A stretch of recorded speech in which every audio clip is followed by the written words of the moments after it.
So the first is that uh, Tom Flynn and I had a great meeting with Heather and Michelle about a week ago for our mutual sort of planning for the We Built This exhibition. And this is real important. We're going to have one more planning meeting, and that'll be downtown at, what is it, 101, ladies? Is it 101 or 100 First Street where y'all are housed? And Historic Resources Commission is there. Heather and Michelle are there. We'll be meeting on December 18th. I probably need to check that time again, but it'll probably be like either 10 in the morning or maybe 1 or 2 in the afternoon. So I would love if Miss Annette, Miss Sheila, if you are free, if you can get away, it would be great if you could come and join that planning meeting. Miss Simon, if you can come and join that planning meeting, that would be wonderful. But lots of things are already in place. So for that opening day of the exhibition, it'll be in Union Station, and Miss Evelyn Terry will be speaking.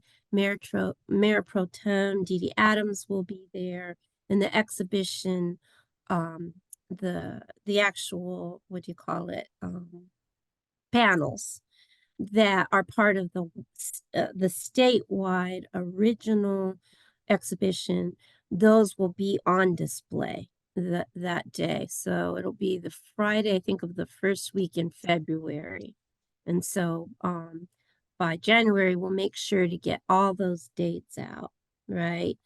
Then remember, it's going to move to the annex. And so the exhibition will move to the annex. And those of us from AAHI, we can be there.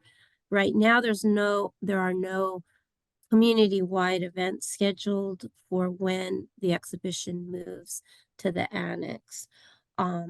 But that can change, especially depending on what AAHI wants to do. So there's some flexibility there.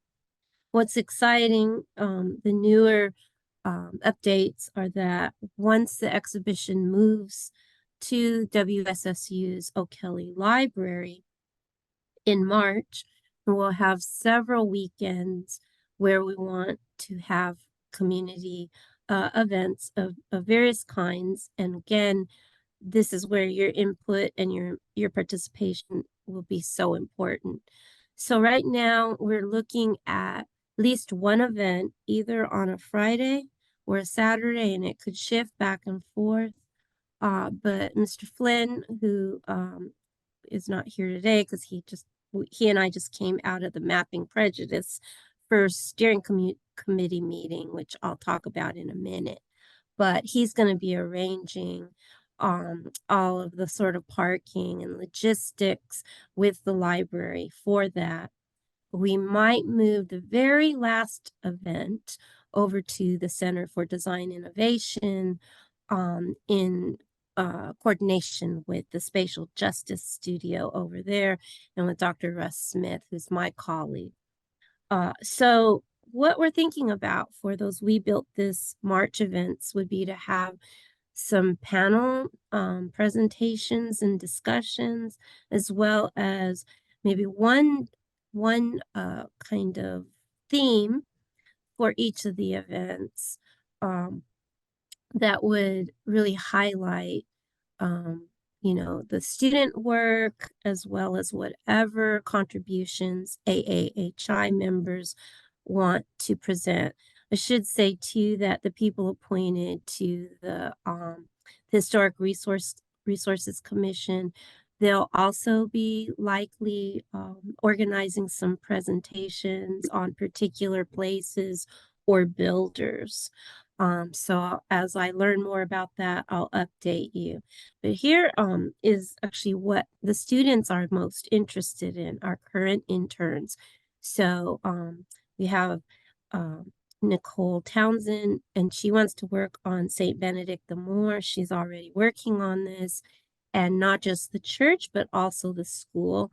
We know Mr. Doral was very interested in this. And there's several people in the community, including Ms. Linda Dark, who attended that school also. Another student is working on Miss Annette's home church that she grew up in. And so we're thinking it might be great to have one event dedicated, or one weekend, if we have several events on one weekend, dedicated to church buildings and who built them, etc. Another is sort of institutions. So some of the students are interested in looking at our Black local libraries, the history of our Black local libraries.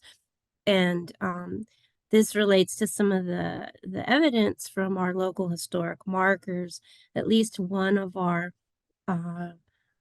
older, well-recognized Black libraries is on the PDF. There's a PDF and then there's the actual marker. And another student is working on the Alva Jones building, which is just down, it's just a stone's throw away from Union Station. And that was a state-of-the-art building built in honor of our esteemed Dr. Alva Jones, one of the first African-American computer science history scholar experts, and she still teaches for us. She won the state's Board of Governors esteemed teaching award last year, actually. And so this would Mr. David Brown is the intern working on that project. So we thought, institutions, including libraries, and then churches, that's what the students are most interested in.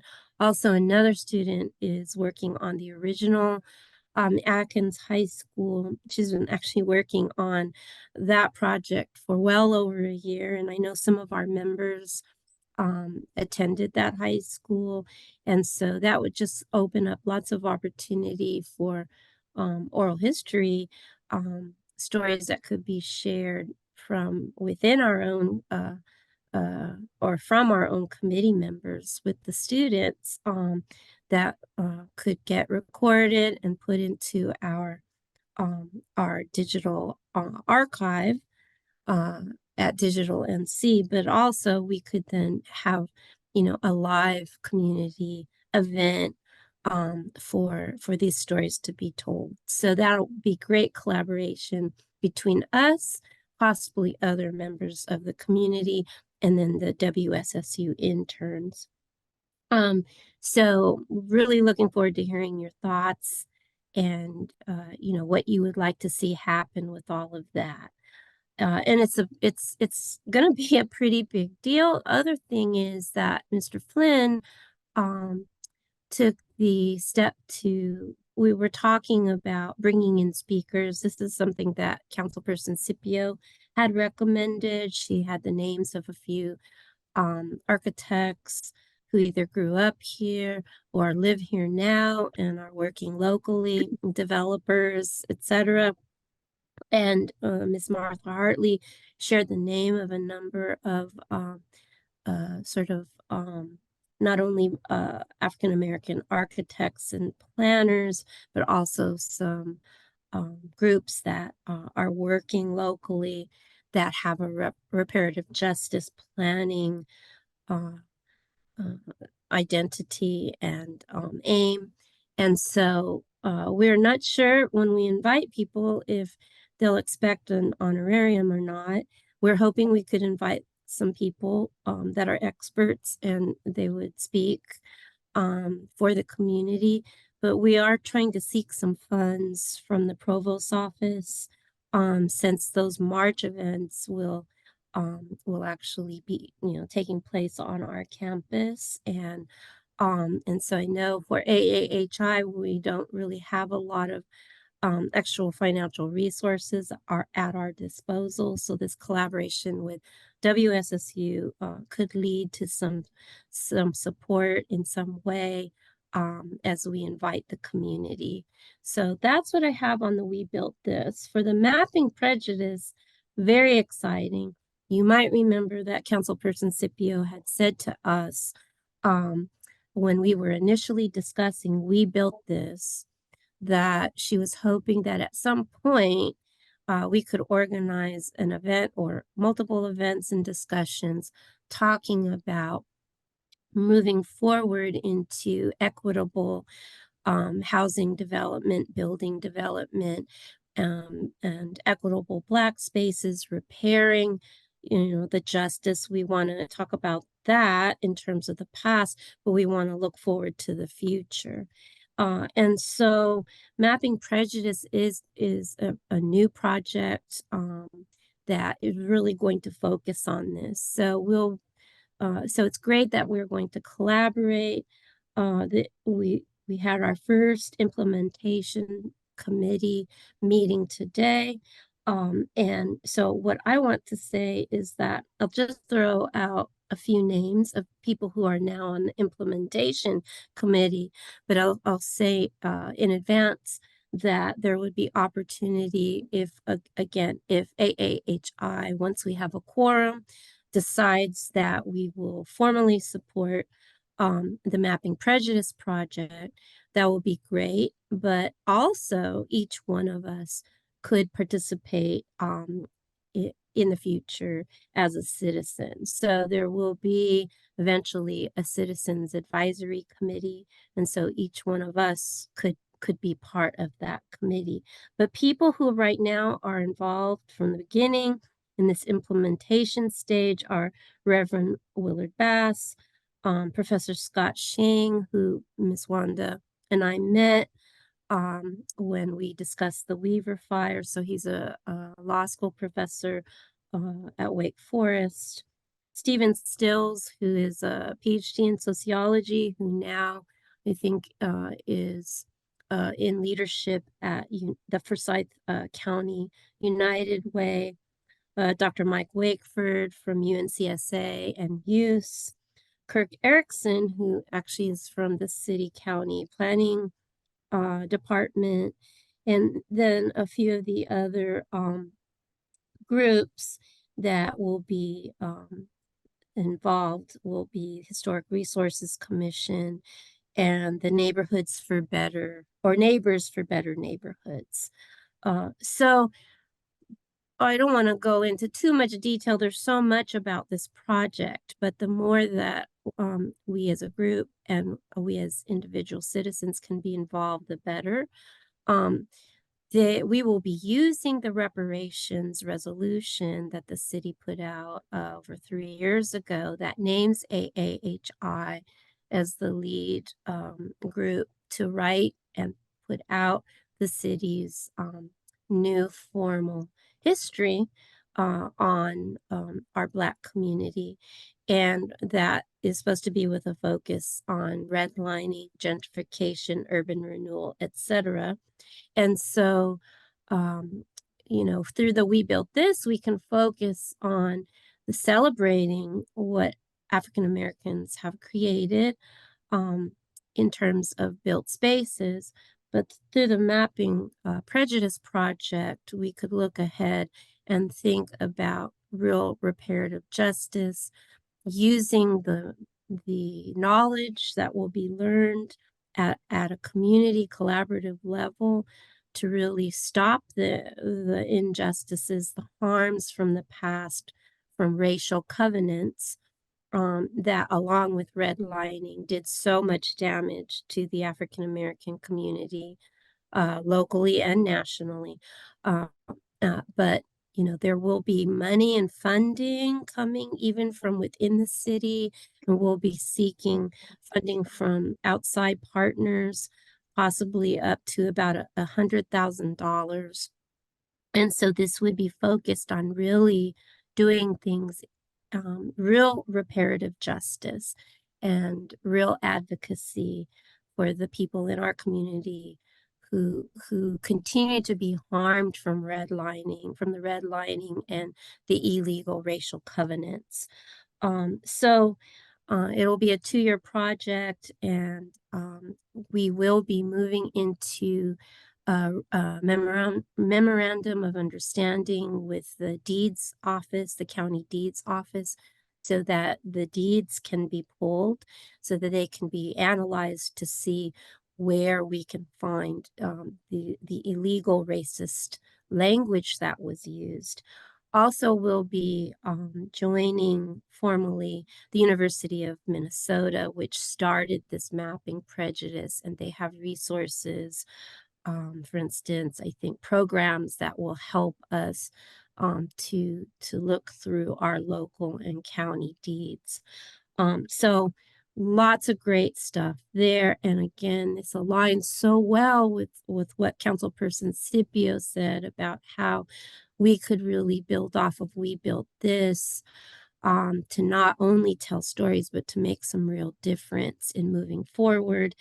I know that Kirk Erickson from the city county planning, he truly sees this as something that would align with something called the Wanda might need to help me here. What is it? The Forward 2045 plan, which really focuses on equity in all forms. So this morning or this afternoon, everyone on this implementation committee is so committed to true reparations, just like we know AAHI is formed as a reparations project. And so people don't only want to accumulate knowledge, but really they want to move forward in advocacy. And then I'll just finish with the oral history class. So I have 8 students signed up, and they're almost all people who have been or are currently my interns. And so we just have so much potential in that class, which will be a service learning internship class, truly dedicated to AAHI, right? So so I am really still keeping the curriculum and all of the expectations in that class open to so that there's input from all of you.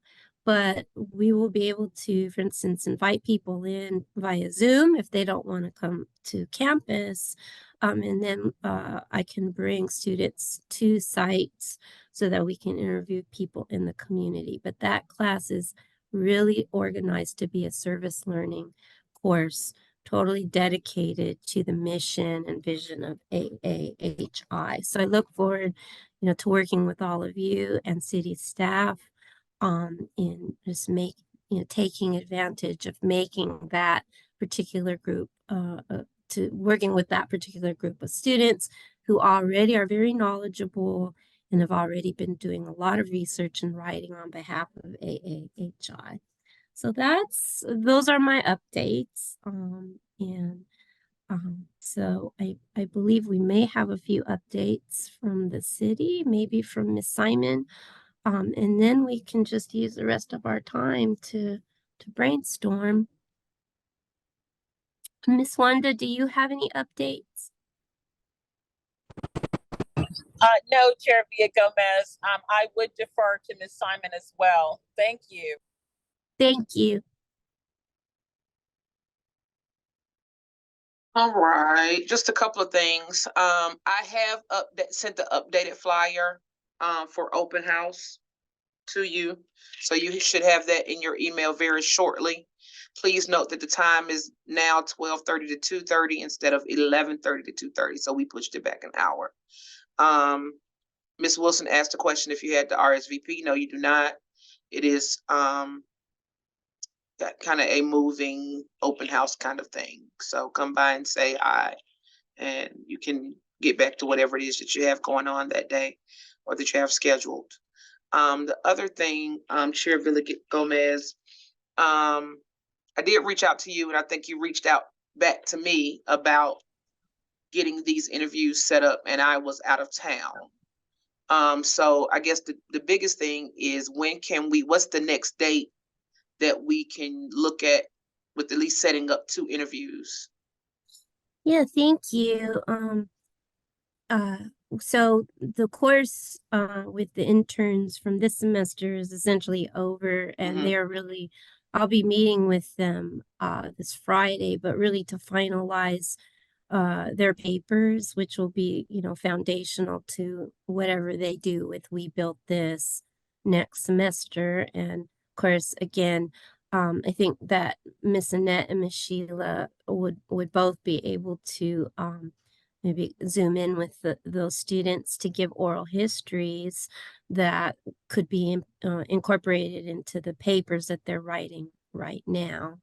But that oral history class will be meeting formally on campus rather than on Zoom on Tuesdays and Thursdays from 12:30 to 1:45. So that will be weekly. I forget the first day of the first week of our semester. So I'll have to get back with you on that. But again, you know, those any Tuesday, any Thursday, I mean, I will have to give, you know, an exam or something at some point here and there, but mostly those will be open sessions for the students to really be as hands-on as possible with oral histories. So as we maybe organize things with people outside of AAHI, anyone in the community or any groups in the community, one thing that you and I could do would be to possibly at times have our team of students go out, and it would be perfect to do it during their class time. And you know, then I would have to do my job to arrange transportation for the students. But if we can also meet with individuals or groups via Zoom, then I can always shift the class for that particular day to Zoom. And one thing is that we can, of course, record the oral histories on the Zoom call. So that would make our work easier, because then the students would transcribe what they had heard. They'd be able to go back and transcribe, so we wouldn't have to set up all the equipment that we would need to if we were, you know, going face to face. But obviously we want to have a mix of face-to-face oral history sessions and then the Zoom sessions, you know, in whatever way that will best facilitate those interactions, right? And we know that, especially if we're going to be interviewing our elders, not all of them will have access to Zoom, and it would be, I think, so much more positive for me, you, and students, and any one of our AAHI members to go out and really meet with the elders. So there's going to be a lot of flexibility, but we will need to, you know, plan as well. So Okay. How difficult would it be for you to, how difficult is it for you to set up transportation? Because the second thought in my mind is, say for instance, one of the groups, a couple of the groups that Miss Annette was talking about, and Councilmember Scipio, the groups that get together whenever they meet, and Director Alan Abraham, correct me if I'm wrong,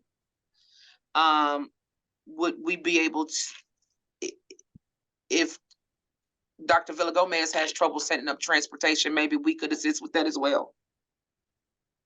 What did you have in mind, Erica? A van from Fleet.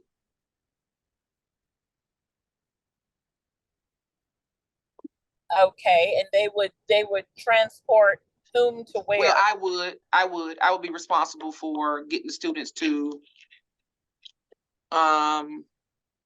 one of the rec centers or whatever. I just don't know if that's possible. I'm just trying to figure out a way to make sure we can, you know, if I have to plan for that, then I can, and putting things in place. And I'll look into that as well, because there probably are rules about transporting students, but a Yes. lot of the students are older and they do have their own cars, and so Okay. so I think many of the students could drive together. I mean, at this point, I only have about 8 of them, but these are all people who are very committed and already, you know they're working very hard on our behalf. So they're really eager. They really do want to interview our elders. And so I was just trying to make sure we so, remove as many roadblocks as possible. So you're saying right. chances are they probably will have their own transportation. Yeah. Okay. Okay. That's great, because it would be a challenge for us to transport individuals who are not city employees or who are not on a city advisory board or commission. Okay, And so, yes, that would prove to be an obstacle. thank you. You're welcome. And so And then, would it also be feasible to say, since you're meeting from 12:30 to 1:45, if you're not interviewing a group of people, or say if one person would come to the class, you would do just one person per class period? Because that's really not a long time. right, yeah, so that would be excellent for us to have like one person or say two people from the same group come to a class session. Okay. Right, but the more people we can schedule to come to those class sessions, and again, you know, if they come on campus or we can move to Zoom, then you know that's really the goal is for the students to really do these hands-on interviews, and then we can the one thing we need to look into with your tech people and Mr. Flynn is if we're recording a Zoom call, how, you know, we also will then have to make sure that the people will sign the release form. And we'll have to figure out a way of using the Zoom call and transferring that into the kinds of recordings that are getting uploaded in digital NC. So we need to work on that side too.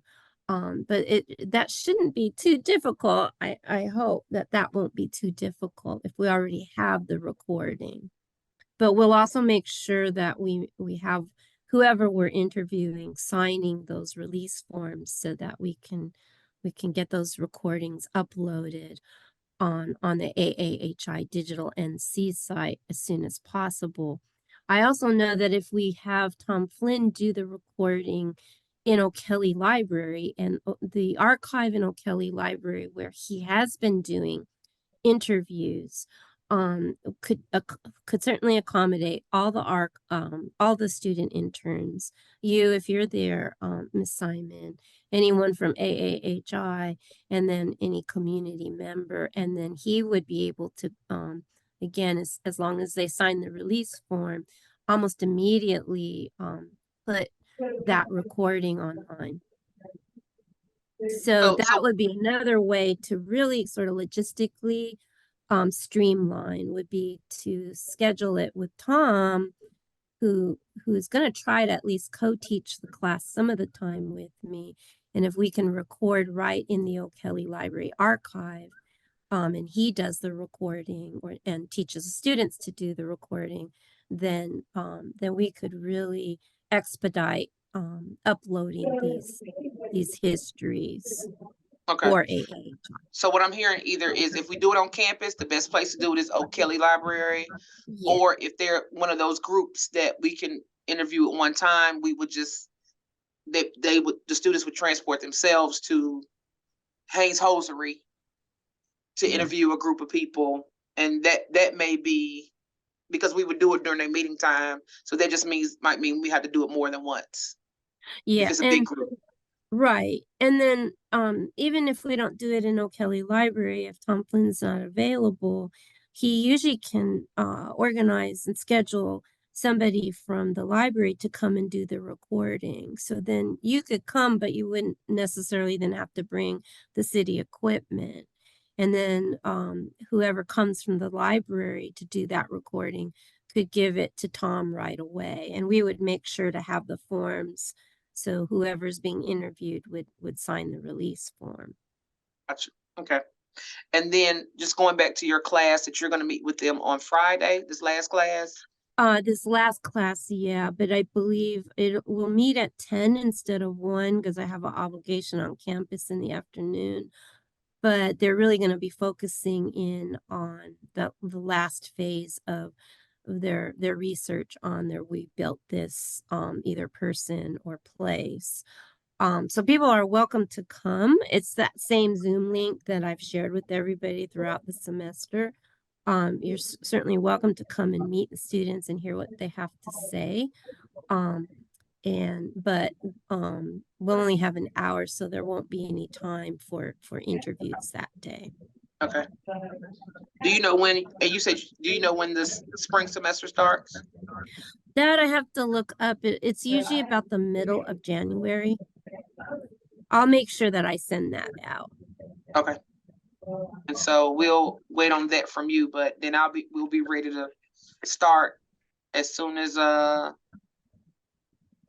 would assume that you would want to give them a orientation in class, and then maybe like the next class, we Right. can get started. Absolutely. And, you know, again, all of them, with the exception of maybe one student, has already worked as an intern on our behalf. So, so they have been really waiting eagerly to do oral histories. And so they're pretty much going to be able to hit the ground running with us. So, and I'll make sure that I talk to Tom Flynn. And so, you know, when we get going in January, hopefully he can join our January call. But I'll definitely make sure that we work out the logistics of how we can go forward with these recordings. And so hopefully when you come to campus, then you don't have to bring a bunch of equipment with you. Okay. I think that answers my questions. Thank you, Ms. Simon. Well, ladies, we have about 20 minutes. Okay, well, I have a whole list of questions. Okay. Cynthia, Sheila, I didn't know if you want to go first because I do have quite a few, if you had any questions. Yes, I have a question about the open house, the time. The flyer says from 12:30 to 2, but the time was saying to 2:30. So what is the correct time? So if I'm able to come, I just want to make sure I'm coming in the right window of time. Yeah.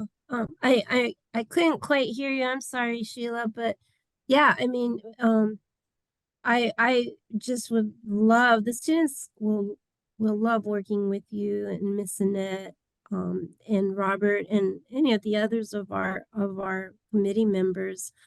But they're going to learn so much. I mean, I would be very happy to have you just come in to get to know the students. And we could practice. I think you misunderstood her question. So, okay. Yeah. I'm so sorry. I thought it was about open house. Yeah, it is. Oh, I'm so sorry.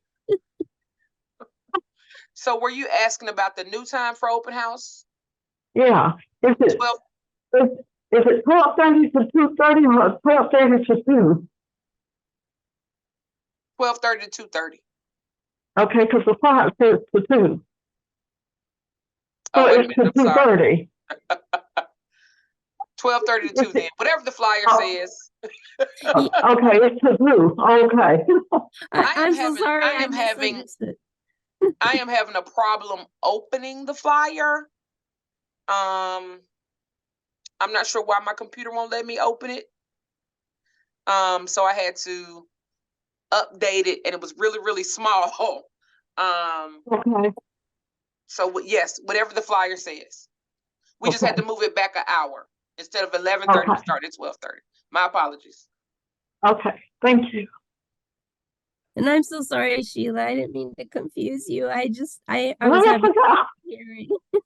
But I did want to say that, you know, if you guys wanted to come in, if you ladies wanted to come in and just meet the students and we could practice together. We could all learn about, you know, the ways to do oral histories before we actually recorded anything. So, you know, that's another kind of option to just sort of create community at first, with the students and us, and then we can move into the formal oral history sessions. okay. Do you have any other ideas or suggestions that you would like me to take?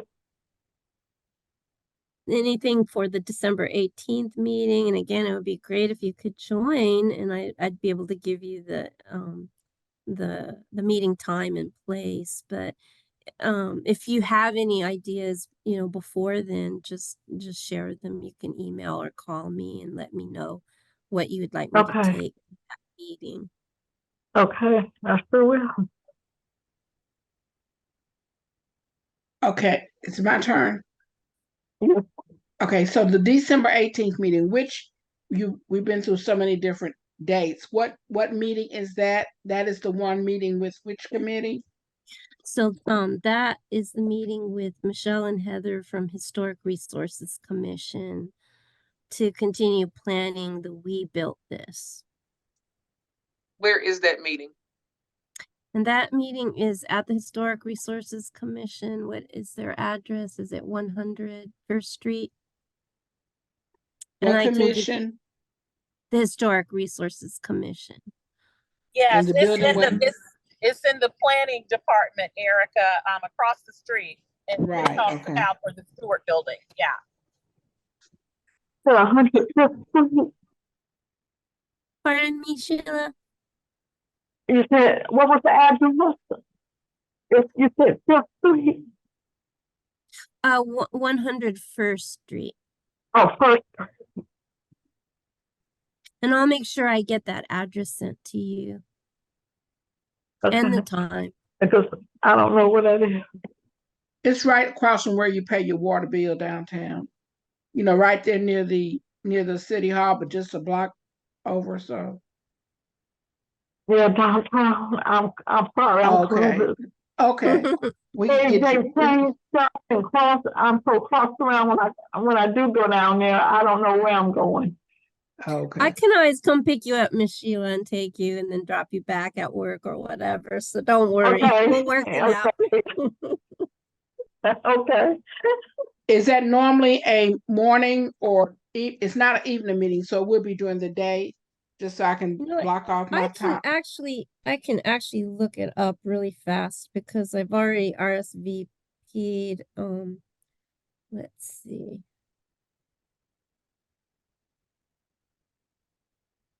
It's actually going to be at 2 p.m.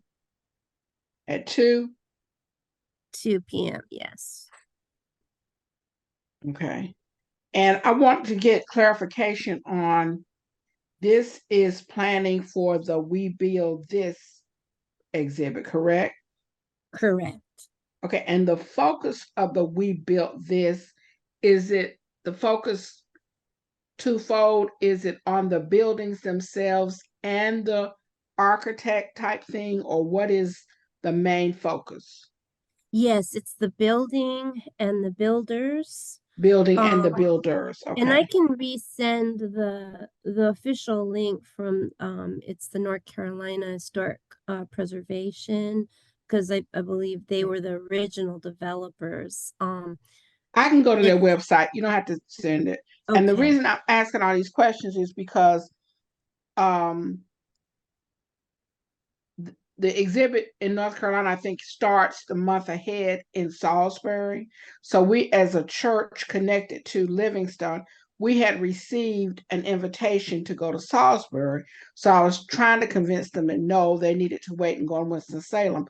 But the more I thought about it, the thing is, wherever it is, it's going to be unique to that city, correct? Correct. So there would be a need for them to go to Salisbury, but to also come here. So I think I kind of misguided them on that. But I do want to, because I do have they even sent me the schedule. And so we start out at Union Station, which is what I heard you say. The opening would be that first week, correct? In February, yes. Okay. And then it's not moving to Winston-Salem until March, right? Winston State to March. But in between, it'll be at the Coliseum Annex. Right. So I was just trying to understand where I'm saying my participation is needed because I wanted to encourage people to go, but I'm trying to also make it to go to places that are more handicap accessible and easy for them.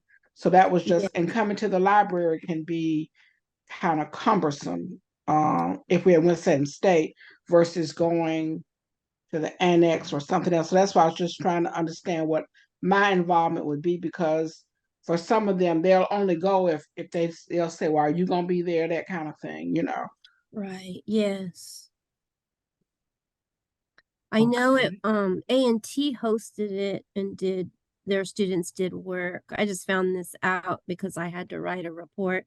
Mr. Flynn and I had to write a report to send to the provost, because she presented the whole project to the executive leadership on Monday. And so I found out that A&T and their students had organized this for Greensboro a year ago. So I think, if Salisbury is doing this, this is great, and you might be able to go to their exhibit and get Yeah, I'm gonna go ideas. there in We can- February. Okay, so ours starts here February 1st to the 9th at the Union Station. And so you're saying there will be some kind of formal opening that week, correct? Yes, it's either that Thursday or that Friday. Okay, all right. So I just, again, these dates, want to make sure. And then it moves to the Fairground Farmers Market the 10th through the 29th and comes to O'Kelly Library March 1st through 31st. Yes. Okay, all right. So that clarifies that for me. Okay, then the next, go ahead, I'm sorry. Oh yes, I mean if you go to the Salisbury event and you see something that you really like that could work in our city, then we could try to use that as a model. So Okay, there would be time. You listed three places and 3 interns that were focusing on buildings that are dear to me. So I just wanted to get a further clarification on that. When you say that these interns are working, for instance, what would they be doing as it relates to Golden Metropolitan? If that, because that is my church, is that because of Martin Luther King's visit there? No, not necessarily. It really, part of it is the student, John Moxley, is waiting to work with you and maybe Miss Linda Dark and others who grew up in the church. So he's looking at the evidence for how the church was built and who built it. He's hoping to get that evidence. But I think, in line with what you're saying, how is the building important to the community? So obviously the worship community, but the civil rights related events, the education related events, anything in that way. And so John would work with you all, and you could organize a specific panel or give a presentation or lead a discussion with other members of the church on the building and how the buildings of the church might have changed over time, and John could give some of the historical background. So the more that you, because you love your community church and you love the building and everything that's happened there, so important.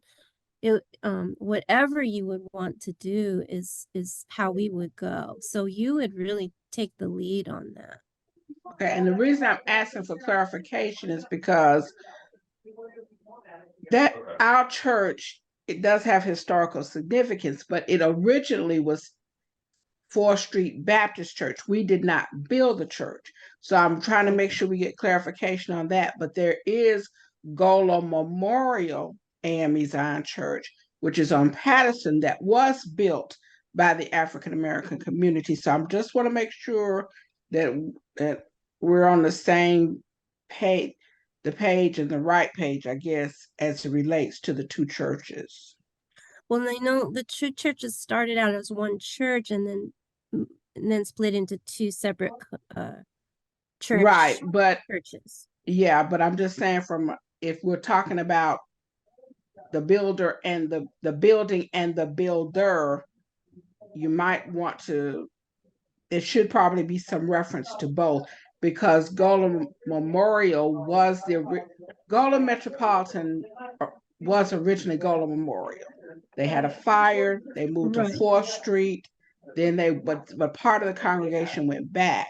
But the building on Patterson is the one that was built, say, by the African American community. So that's just why I'm trying to get clarification. But they have a connection, and from a historical perspective, Golem Metropolitan should have never agreed to change their name, and they should have kept the original Golem Memorial, but that's a whole nother issue.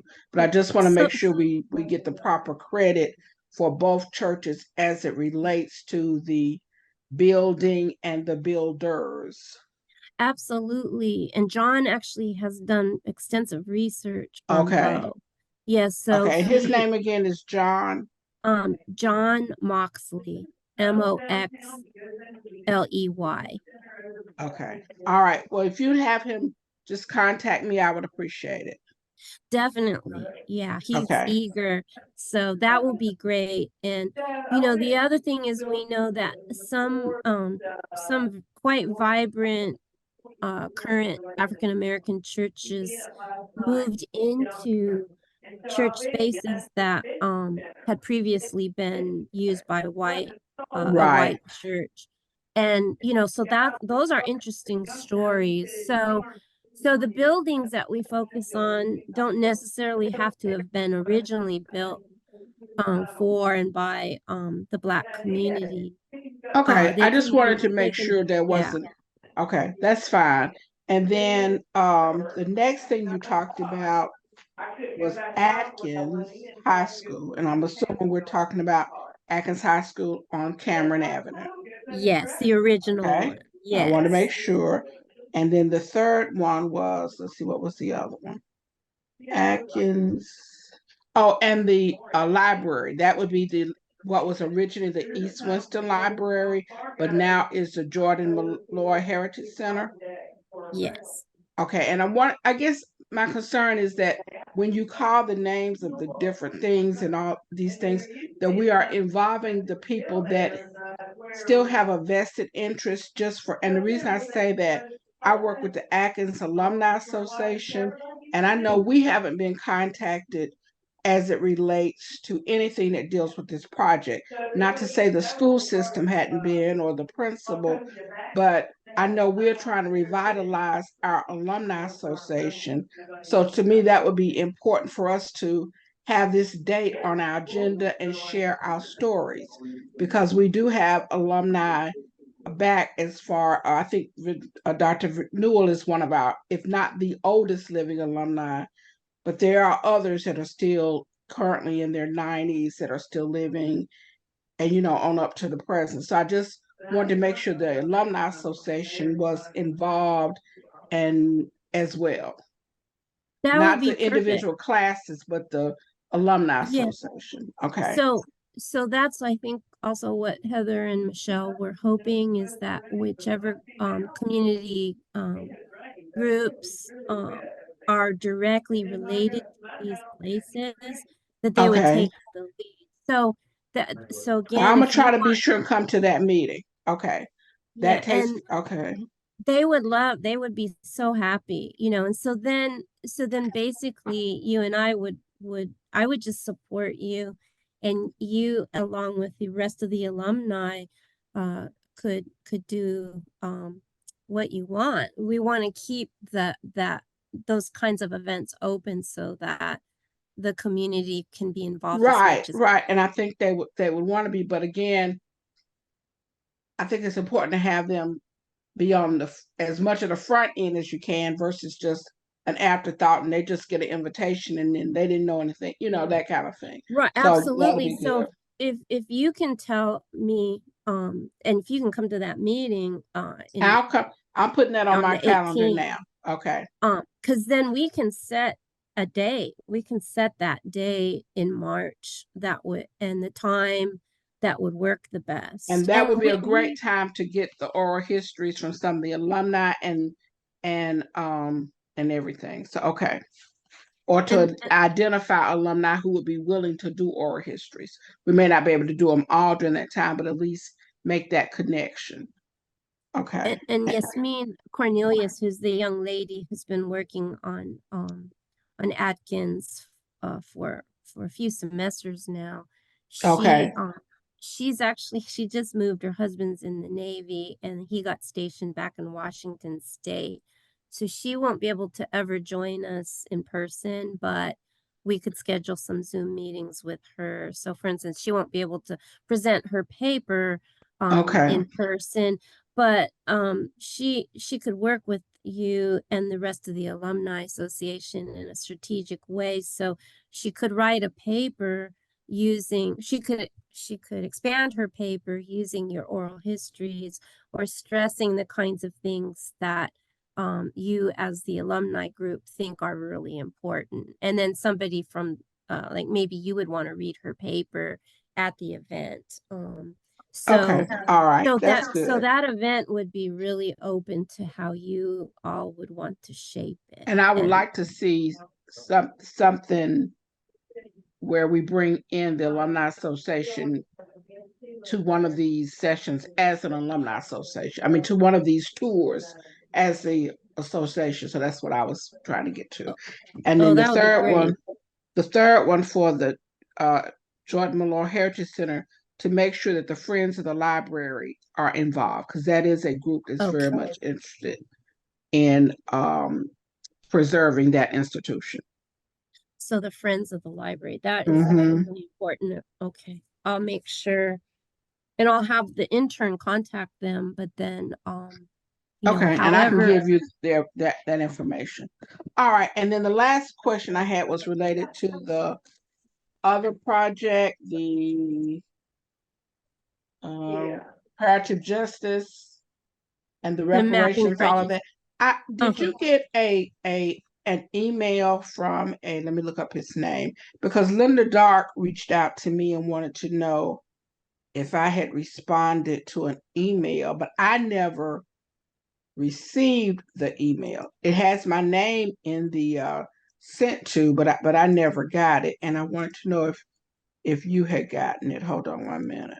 Was that from a gentleman or somebody that is from here but lives somewhere else and is working on reparations? Somebody yes, exactly. And I said, no, I did not respond because I did not get it, and that was not my area of. I cannot find it. Hold on 1 minute. I'm so glad you brought that up. Rock Williams. Yeah, Rock Williams. Did you get that? I did get it, and it was right before I had to leave for my conference. Then I was sick at my conference, and my husband just had a life-saving heart-related procedure yesterday. So we've been kind of, he's fine though, and they did the procedure and found out that he had a false negative test, and he didn't have any of the life-threatening conditions that they thought he had. So it was great news. That's wonderful. Yeah, really just such an answer to prayer. But I did not want to respond to that email until I did not want to respond without the input of all of the committee.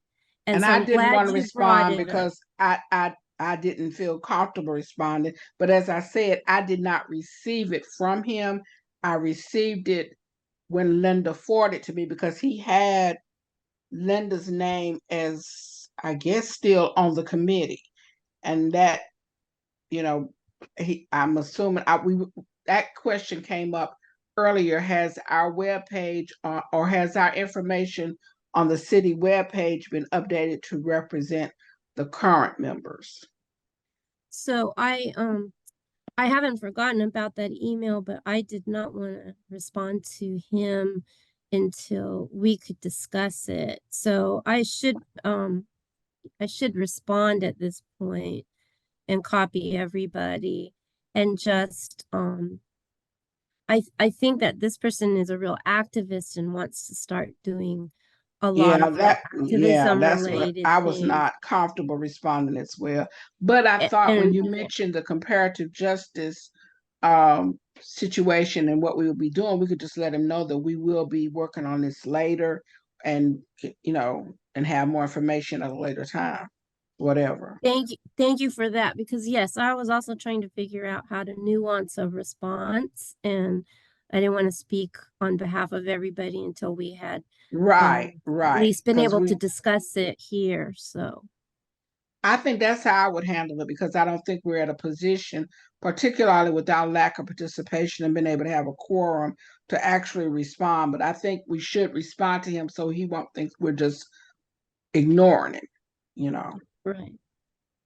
I mean, I think we believe that our AAHI, that our main we've already been charged by the city what we're supposed to be doing, and our work is heritage related. Right. And the reparative justice includes that heritage and that history. But we haven't been charged to be real activists per se. Some of us are or could be, but Right. our work is inherently reparative. So I can respond in that way on behalf of all of us. And I guess maybe Director Wanda should look at that before we send it to him. Yes, I Okay. agree. In fact, I'm not sure if Director Wanda was received that. Let me see if she was on it or not. Hold on.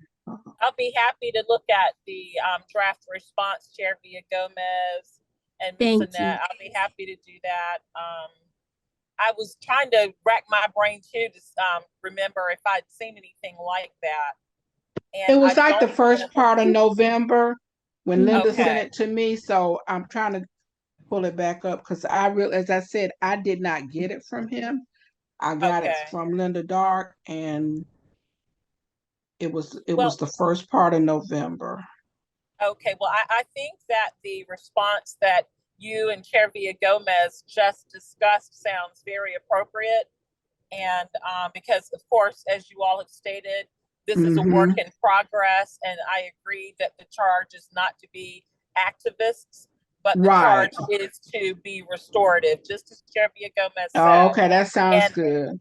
Yeah, and I would also like to offer, not really related to the response, but the Human Relations Commission has been charged since the 1970s with upholding the fair housing laws that we have.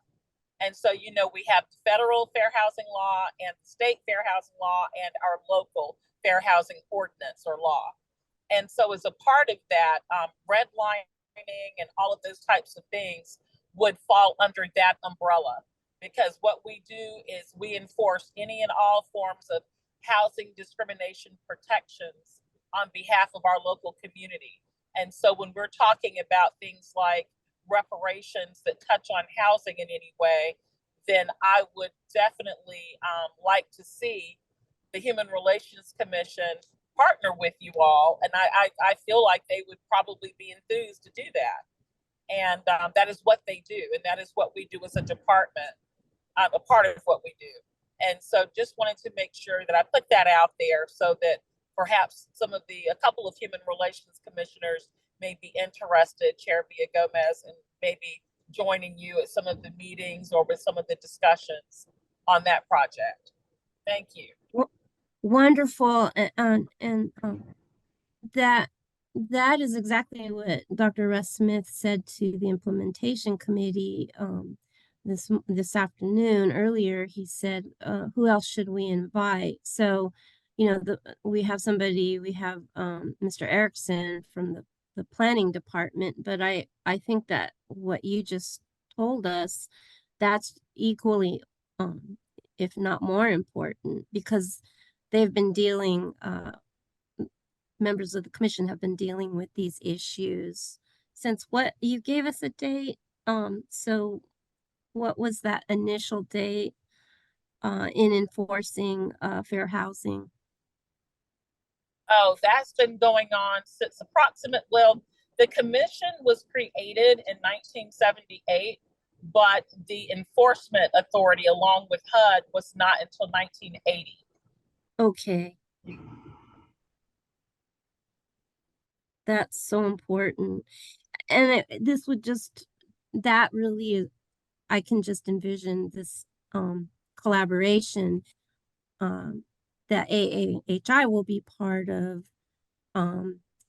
in the bigger mapping prejudice project, but involving multiple departments and commissions from the city and county. So that, I think that's so exciting. So thank you. And I can try to I will aim to, when we respond to this gentleman, to mention that in a succinct manner. So thank you so much for that information and those great suggestions. You're more than welcome. And my last question is, where are we? I know last month we talked about that we were one person short on our board, and then we still seem to have this issue of lack of, well, not still, we have this issue of lack of participation. So where are we, and do we have a plan B or C or what? Yeah, that is a important question, and thanks for bringing it back. Right now, the active people are talking to one another. I think that Sheila and I have been quite vocal about how flexible we could be in switching. Maybe the Zoom format is the best for many of us, but I could easily switch to a different day and evening. I mean, I have to consider my teaching schedule, but my teaching schedule is pretty flexible. Only Wednesday nights won't work for me in the spring because I teach my senior seminar. But if we wanted to switch to Monday nights or even Monday afternoon, but I think, is it Mr. Fulton who drives the bus? So the afternoons aren't good for him. Mr. Scales. Mr. Scales drives the bus. Okay. But I'm not sure what those who haven't been coming, what they've suggested. I believe that Miss Duncan has sent out a doodle requesting, and I think even emails. So we've made multiple attempts to accommodate and to hear preferences by others.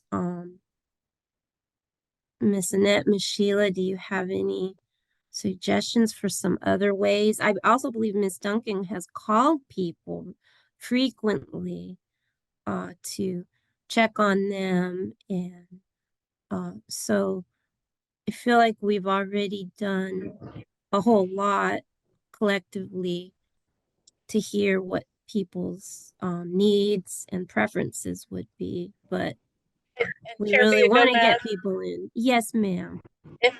if I may, yes, Carlin has definitely followed up with the committee members a couple of times at least. And Yes. the feedback that she received was that there was not an issue with the meeting time or day. And so it's kind of odd because the expectation would be that, if that's the case, then people should be joining us. But that's the feedback. And if I'm not mistaken, that she's gotten both times that she polled everybody, that there was not an issue with the meeting day or time. But of course, we can always have her to do it again and just, do another survey if that's what you all would suggest. I don't know whether this is appropriate or the protocol or what have you, but since when I was invited to apply by my council person. And so I took my that request very seriously. And I think that, and part of that was out of my respect for her and the fact that she asked me to serve, blah, blah, blah. But so I think maybe, and I don't know whether this is putting too much on Councilman Scipio, that probably the follow-up could come from her.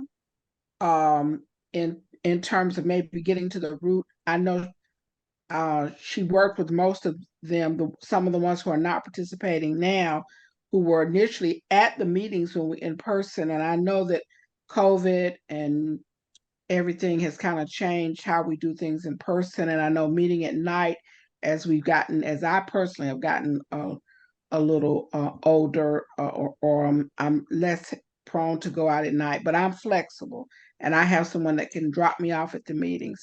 But having had some interaction with them before, maybe if Councilwoman Scipio would follow up with some of them to say, we need you, we can't, because we really can't do anything. I mean, that's not so. We can't be as productive as we should be until we have quorums at our meetings. And that's frustrating to me. And of course, I'm sure others feel that same way. And I know it's got to be frustrating to the staff as well, because you all work so diligently to provide us with everything we need, and it is appreciated. Yes, much appreciated. And I agree with everything you said. That's really insightful. And I guess my concern is that I know that you, Sheila, and I, Mr. Dara, will be active in all of these upcoming projects, but for instance, we can't officially sponsor the mapping prejudice until we have a quorum to vote on that. So in a way that would hurt us, right? If we don't get quorums and we move forward with supporting things as individuals members, we won't be able to say that we sponsor mapping prejudice. That takes away from, our presence and our identity in the community. And so, and it is something that Councilperson Scipio has said, is that the more projects like the one that Miss Simon was very involved with, Cheryl Harry, and the Rooted in Race, and Councilperson Scipio was very involved in that. And as a committee, we didn't do a whole lot, but we sponsored that project. And I know we attended the exhibition at Union Station. And so that was a way for the community to know what kinds of things we're sponsoring. And so it does in a way hurt our presence in the community when we can't officially sponsor something. Well, would you, Miss Allen Abraha, what would you recommend? What would be appropriate in terms of reaching out to Councilperson Scipio and seeking her help or her advice about having some of our people become more involved? Well, Chair Villagomez, I think that if this is something that you all have general consensus on, it would certainly be appropriate if you wanted to have that conversation with her, whether it be via email or otherwise. And perhaps she would be amenable to assisting, because I do agree that having that city council influence matters. It does. And so I think that just simply, asking her, and I think I can say this, that she has reached out to some of the members of the AAHI committee to inquire about, hey, what's going on? We need you, the very things that, you all just mentioned. And, so I don't know what the details were of those conversations, but I do know that she has mentioned to me in the past that she has done that, or she was intending to do that. So perhaps, it would just be a matter of you're letting her know that as chair that you think that would be something that would be of value. Thank you. Yes. You're welcome. I could write on behalf of us. And Miss Annette, would you be okay with me noting to her, since she usually joins us and couldn't be here today, but I would want to give you credit for making that suggestion. Would you be okay with me Oh, yeah, mentioning I'm you? fine with that. Mhm. Okay. And Miss And Sheila, do you have, going back to another thing, and I just thought about this.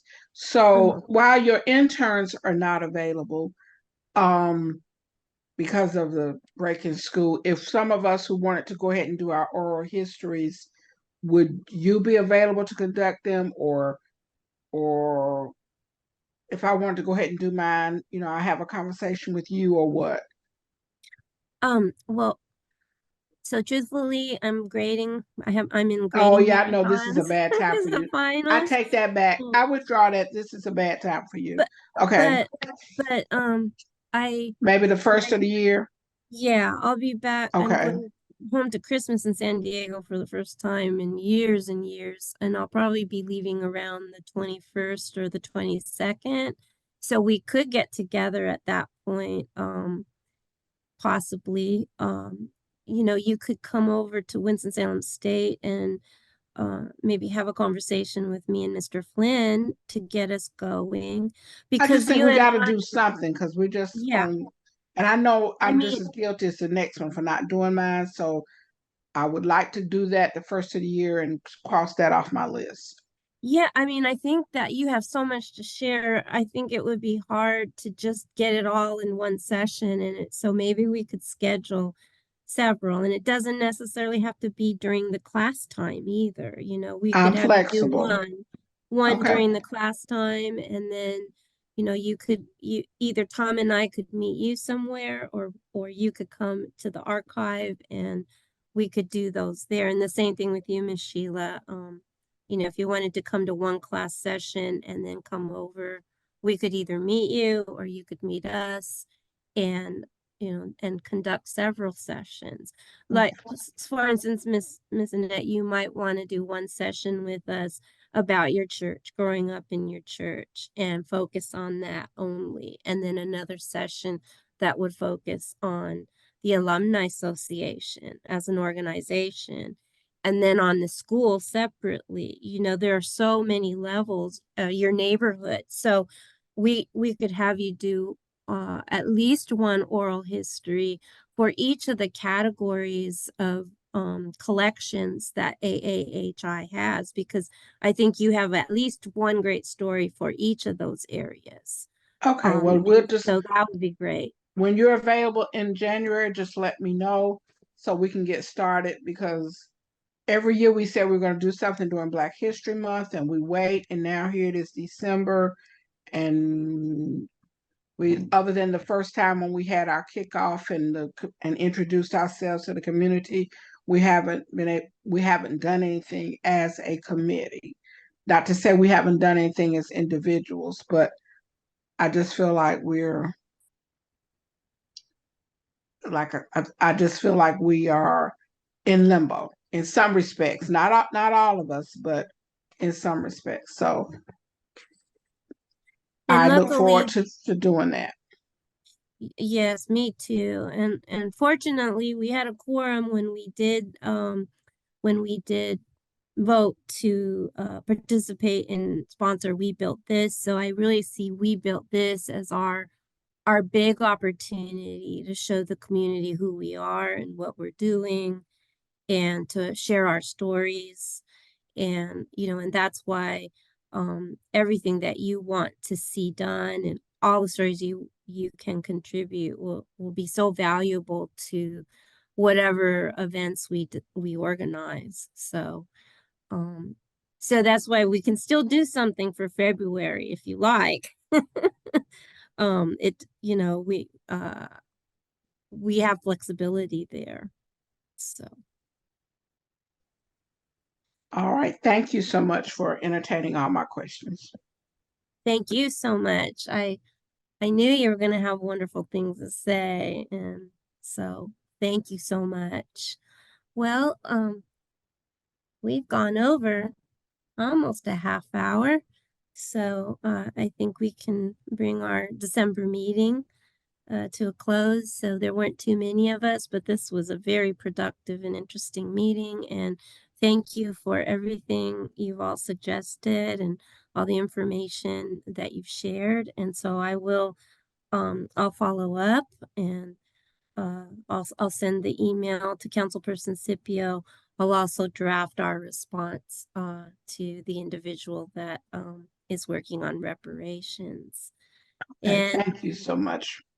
you all know how to get in touch with me. So if you think of anything, just send me an email or give me a call, and I'll make sure that I put the proper attention onto that.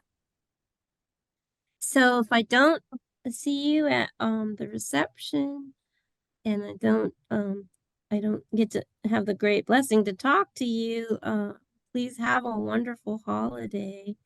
And I look forward to seeing you on, Miss Annette and I figured out our next meeting should be January 3rd, which is her birthday. And I may or may not be there, but I'll let you know. So we'll tentatively, Ah, we'll schedule that meeting. We'll see what happens, but happy early birthday, Miss Annette.